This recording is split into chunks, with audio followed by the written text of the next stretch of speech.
డబ్బు, అనారోగ్యం, ఉద్యోగం, వ్యాపారం, అప్పులతో బాధపడుతున్నారా? మీకోసమే లాంచ్ యువర్ ఫ్యూచర్ ప్రోగ్రామ్. నమస్తే, వెల్కమ్ టు సుమన్ టీవీ. ప్రస్తుతం మనతో పాటు ఉన్నారు పబ్లిక్ స్పీకర్ రజనీ రామ గారు. మరి ఈరోజు టాపిక్ ఏంటంటే, ఆడపిల్లలకి రజస్వల వేడుకలు చేయడము ఎంతవరకు కరెక్ట్? అసలు చాలా మంది వాళ్ళ డబ్బు ఉందని చెప్పేసి ప్రెస్టేజ్ కోసం మొత్తం ఊరందరినీ పిలిచి పెద్ద పెద్ద ఫంక్షన్లు, షూట్స్ అని, ప్రోమో షూట్లు అని, ప్రీ షూట్ అని కూడా చేస్తున్నారు ఈ మధ్యన ఇలాంటి ఫంక్షన్స్కి. మరి ఆడపిల్లల్ని అన్కంఫర్ట్ జోన్లోకి పంపించడమేనా ఈ ఫంక్షన్స్ చేయడం వల్ల? దీనివల్ల వాళ్ళకి ఒరిగేది ఏంటి? అసలు దీనివల్ల ఎవరు ఇబ్బంది పడుతున్నారు? మనం సమాజానికి ఏం చెప్తున్నాం 10 మందిని పిలిచి? అసలు రజస్వల వేడుకలు చేయడం అవసరమా, అవసరం లేదా అంటే మరి మేడం ఏం చెప్తారో మేడం మాటల్లోనే విందాం. నమస్తే మ్యామ్. నమస్తే నవీన. మ్యామ్, మరి నేను చెప్పినట్లు మెచ్యూర్ ఫంక్షన్స్ చూసుకుంటే వెడ్డింగ్ షూట్లు లాగానే చేస్తున్నారు ఈ మెచ్యూర్ ఫంక్షన్స్. ఒక పెళ్లిలా చేస్తున్నారు. పెళ్లి కంటే ఎక్కువే అనుకోవాలి. సరే, ఒక్కతే కూతురు, మరి ఆడపిల్ల కదా, చెయ్యాలి కదా ఫంక్షన్. కొంతమంది అంటారు సరే, ఉన్నవా సంగతి పక్కన పెడితే లేని వాళ్ళు కూడా, చిన్న చిన్న మిడిల్ క్లాస్ వాళ్ళు కూడా ఇలాంటి ఫంక్షన్లు చేస్తున్నారు. ఫంక్షన్లు చేయడం వల్ల అంటే వాళ్ళు తెలిసి తెలియని వయసులో, ఇప్పుడు చూసుకుంటే ఆడపిల్లలు 9-10 సంవత్సరాల్లో కూడా మెచ్యూర్ అయిపోతున్నారు. వాళ్ళకి ఏం తెలియదు అసలు. ఇది చేయడం వల్ల వాళ్ళకి మనం ఏం తెలియజేస్తున్నాము, సమాజానికి ఏం తెలియజేస్తున్నాము అంటే, రజస్వల వేడుకలు చేయడం ఎంతవరకు కరెక్ట్ అంటే ఏం చెప్తారు మీరు? ఇది అవసరం లేదు అసలు, ఒక ముక్కలో చెప్పాలంటే. రెండవది ఏంటంటే, చూడండి, ఇప్పుడు బోల్డని బట్టలు వస్తున్నాయి బజార్లో, కొత్త కొత్త నగలు వస్తున్నాయి. మరి పక్కింటి వాళ్ళు వీళ్ళు బోల్డని ఫంక్షన్లు చేశారు. మరి మనం కూడా బోల్డ్ బట్టలు కొనుక్కుంటున్నాము, నగలు కొనుక్కుంటున్నాము. మనం కూడా ఒక ఫంక్షన్ చేయాలి కదా. వాళ్ళు చేశారు కాబట్టి వాళ్ళేమో ఏదో ఒక వేరే విధమైన ఫంక్షన్ ఏదైనా చేసుకుని ఉండొచ్చు. ఇప్పుడు మన ఇంట్లో కలిసి వచ్చింది ఏంటి? మన అమ్మాయి మెచ్యూర్ అయ్యి కూర్చుంది. మొన్ననే బట్టలు నగలు కొనుక్కున్నాము. ఇవన్నీ ప్రదర్శించుకోవాలి. దానికి తోడు ఇప్పుడు డబ్బు చాలామంది దగ్గర లేదని బాధపడుతున్నారు. డబ్బు ఎక్కువై చాలామంది ఇలా బాధపడుతున్నారు కదా.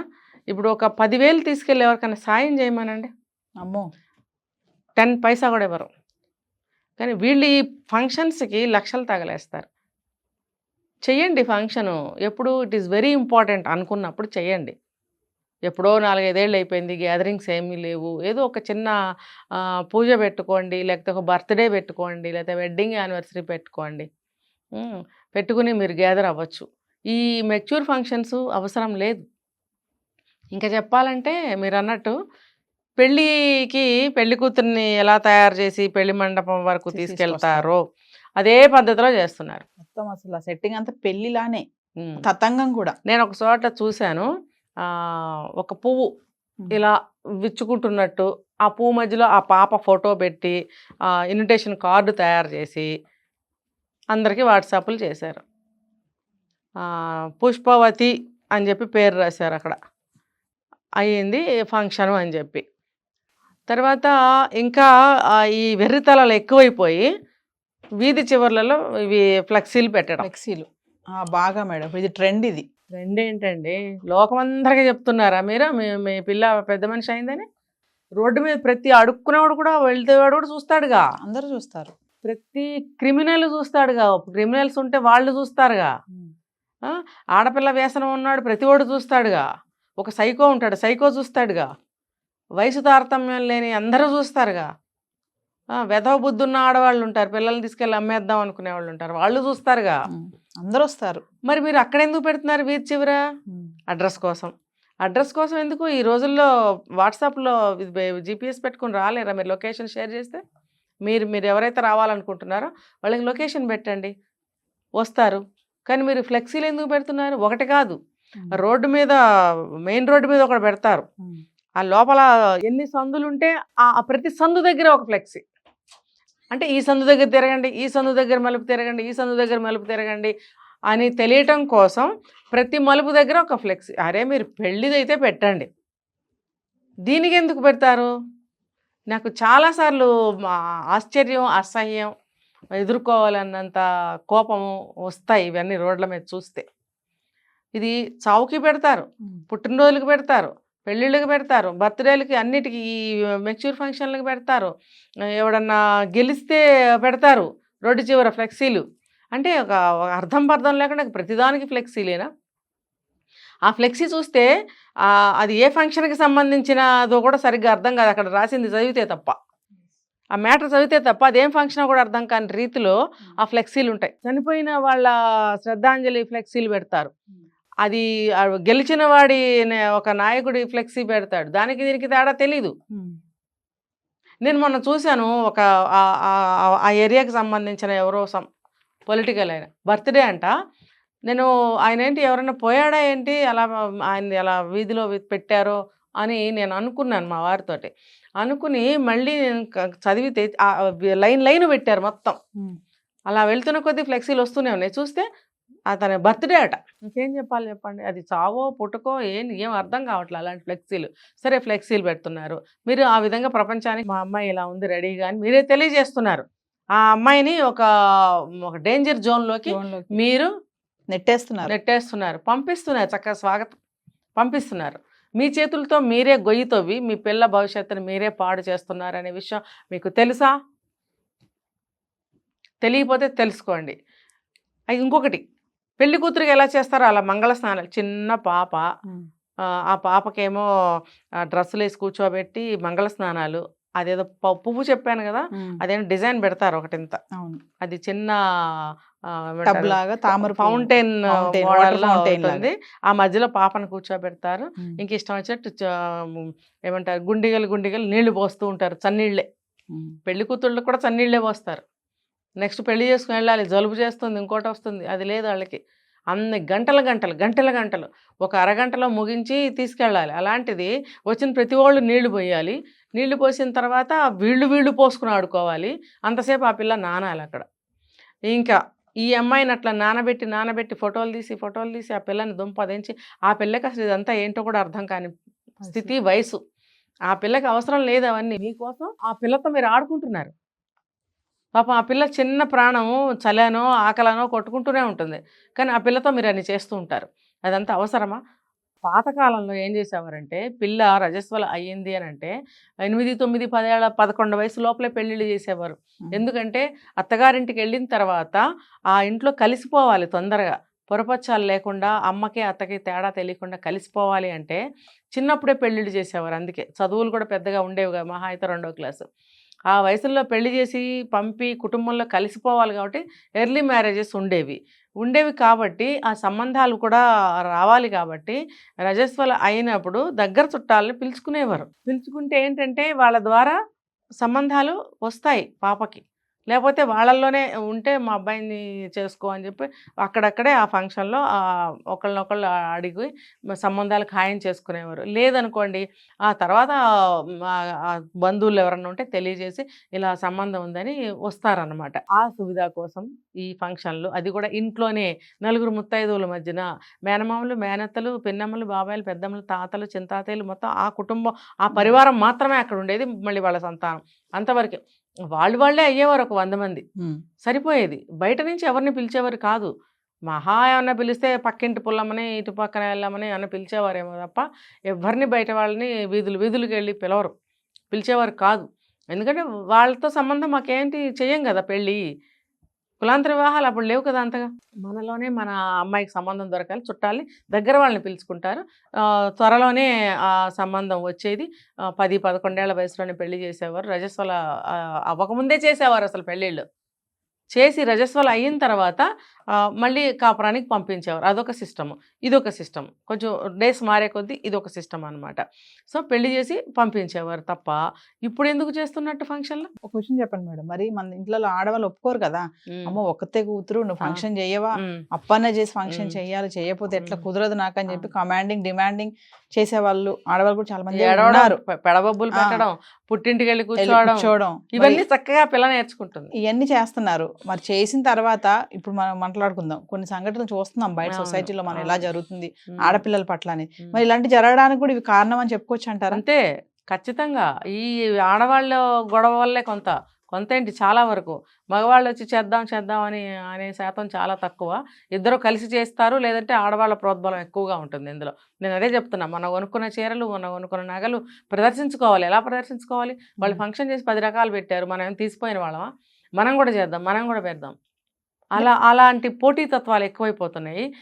ఈజ్ ఈక్వల్ టు పిల్ల డేంజర్ జోన్లోకి నెట్టబడుతుంది. అంటే మన గొప్పలు చెప్పుకోవడం కోసం పిల్లల్ని ఇబ్బంది పెడుతున్నాం అని అంతే అంటారా? కదా, ఇంకా నాకు అనిపిస్తుందా మీకు? ఇప్పుడు ఆ బ్యాంకెట్ హాల్ తీసుకుంటున్నారు, ఆ పిల్లని కూర్చోబెడుతున్నారు, ఏదో సాంప్రదాయం ప్రకారం ఆ పిల్లకి సారే అని చెప్పి తీసుకొచ్చినవన్నీ ఆ పిల్లకి ఏదో అమ్మమ్మలు అత్తలు ఏవో కాసేపు రిచువల్స్ ఏవో సాగుతాయి. అది అయిపోయిన తర్వాత ఇంకా ఆ పిల్లని అక్కడ వదిలేసి వీళ్ళు మాట్లాడుకోవటం, వీళ్ళు తిరగడం, ఇంకా ఒక పక్కన మందు పార్టీ నడుస్తూ ఉంటుంది.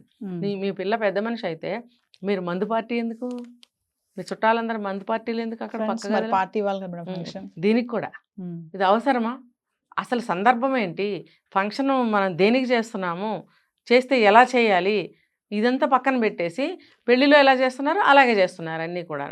ఆ పిల్లకి 2-3 రకాల డ్రెస్సులు మార్చడం, దానికోసం తీసుకెళ్ళటం, గంటల రూమ్లో వచ్చిన గెస్టులందరూ కూర్చోవడం, ఎలా 1 గంట అయినా 2 అయినా భోజనాలు పెట్టరు. అందుకే కదా మొన్న ఒక పెళ్లిలో ఒక పెళ్లి కొడుకు అన్నాడు 1 గంట కల్లా భోజనం పెట్టి 2 పంపించేయండి. రూల్స్ పెట్టాడు కదా. అంతే కదా, పేషెంట్లు ఉంటారు, మందులు వేసుకునే వాళ్ళు ఉంటారు, ఎండలు ఉంటాయి, బండ్లు దొరకవు, ఎన్ని కారణాలు ఉంటాయి. మీరు ఎన్ని సాగతిస్తూ కూర్చుంటారా? 1 గంటకు భోజనం పెట్టండి, 2 పంపించేయండి. 1-2 గంటల్లో వెలుగులోనే ఇంటికి చేరుకుంటారు. మన మీద నింద రాదు. బాగుంది కదా. మరి ఆ జ్ఞానం అందరికీ ఉండాలి. ఒక పెళ్ళే కాదు, ఏ ఫంక్షన్ అయినా సరే 2 వరకు భోజనాలు పెట్టకుండా కూర్చుంటే అందరికీ ఆకళ్ళు పెరిగి విసుక్కున్నారు. అందరూ వింటూనే ఉన్నాం కూర్చొని. వీళ్ళు పక్కన మందు పార్టీ చేసుకుంటున్నారు. ఆ పిల్లకి సంబంధించిన తల్లి చుట్టాలు అమ్మమ్మలు వాళ్ళందరూ ఆ పిల్లకి బట్టలు మార్చడము, నగలు వాళ్ళు తెచ్చిన నగలు పెట్టడము, ఏంటో అక్కడక్కడ వచ్చిన వాళ్ళందరూ కూర్చుండిపోయారు. అయితే ఒక విషయం చెప్పండి మేడం ఫైనల్గా, అంటే ఆడపిల్లలకు అచ్చట ముచ్చట చేయొద్దు అంటారా? అచ్చట ముచ్చట అంటే ఆ పిల్లకేం తెలుసు ఇవన్నీ? ఏం ముచ్చట ఏం అచ్చట అలా ఏం ఉండదు. మళ్ళీ ఆ పిల్లకి అవన్నీ ఏం పెట్టరు, పత్యం అని చెప్పి అవేం పెట్టరు. మరి ఏ ముచ్చట తీరుస్తున్నారు మీరు అమ్మాయికి? రిచువల్స్ ఏవో ఉంటాయి. ఏంటంటే కొన్ని పదార్థాలు పెట్టడం వల్ల ఆ అమ్మాయికి లోపల క్లియర్ అవుతుంది. కొన్ని పదార్థాలు పెట్టకపోవడం వల్ల ఆ అమ్మాయికి అది స్టార్ట్ అయింది కాబట్టి ఆమెకి ఏమంటారు వాతం అని, తర్వాత వేడి అని చేయకుండా, చిన్న శరీరం కాబట్టి ఇంటర్నల్ ప్రాబ్లమ్స్ ఏమి రాకుండా కొన్ని సాత్వికమైన ఆహారాలు పెట్టడం అనేది అలాంటివి చేస్తారో చేయాలి. మరి మిగతావి ఎంతవరకు ఆ అమ్మాయికి సంబంధం? ఊరికే అమ్మాయికి ఏంటంటే అప్పుడు అర్థమవుతుంది ఎలా షోకు నేర్చుకోవాలి, ఎలా స్టిల్స్ ఇవ్వాలి. అసలు ఆ పిల్లకి ఎన్ని స్టిల్స్ పెట్టిస్తాడు ఫోటోగ్రాఫర్?